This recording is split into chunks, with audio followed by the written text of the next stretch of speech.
जय महाराष्ट्र मंडळी. जगात मैत्रीचं नातं खूप चांगलं मानलं जातं, परंतु आता त्याच मैत्रीवरून विश्वास उठत चालला आहे. त्याचे कारण ऐकूनही तुम्ही थक्क व्हाल. आपल्याला आपल्या जीवनात लहानपणापासून ते मोठे होईपर्यंत आपली सोबत मैत्री ही असतेच. अगदी लहान वयापासूनच मैत्रीची सुरुवात होते, परंतु आता अशा लहान वयातच मैत्रीमध्ये देखील वाद होताना दिसू लागले आहे. अशीच काहीशी घटना घडली आहे लातूर येथील औसा तालुक्यामध्ये. अवघ्या 14 वर्षाच्या मुलाने त्याच्याच वयाच्या मुलाची हत्या करून तो मृतदेह लपवून ठेवला होता.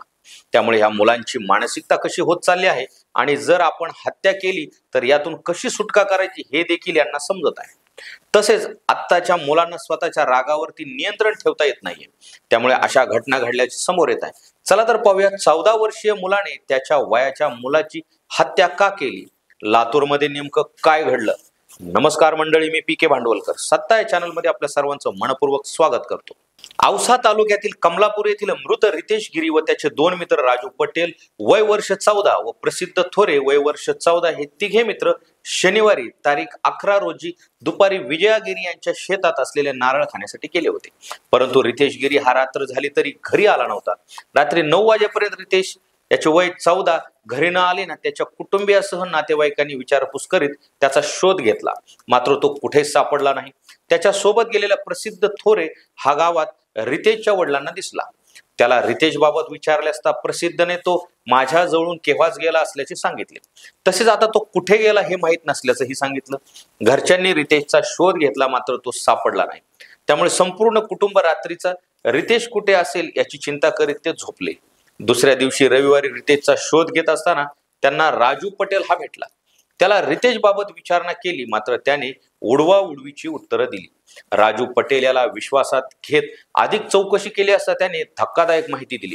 त्याने सांगितलं की गावातील वामन गणपतराव कदम यांच्या शेतात नारळ खाण्याचे ठरवून प्रसिद्ध थोरे याने नारळ फोडण्यासाठी धारदार लोखंडी विळा घेतला होता. शेतात जाऊन नारळ फोडून खाल्ली. तेथून परत येत असताना विजयगिरी यांच्या शेतात प्रसिद्ध व रितेश यांच्यात बोलण्यात वाद झाला. रागाच्या भरात प्रसिद्ध थोरे यांनी हातातील धारदार लोखंडी विळ्याने गळ्यावर, पोटावर, मानेवर व शरीराच्या इतर भागावर वार करून रितेशचा खून केला.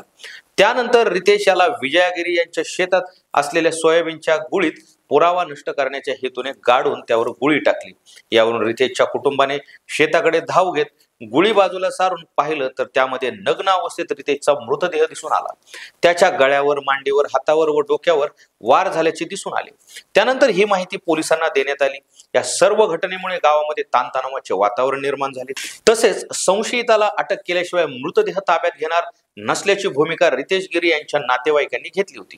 त्यानंतर त्या कुटुंबियाची पोलिसांनी समजूत काढत संशयित मुलांना अटक करण्याचे आश्वासन दिल्यावर रविवारी रात्री उशिरा गुन्हा दाखल करण्यात आला.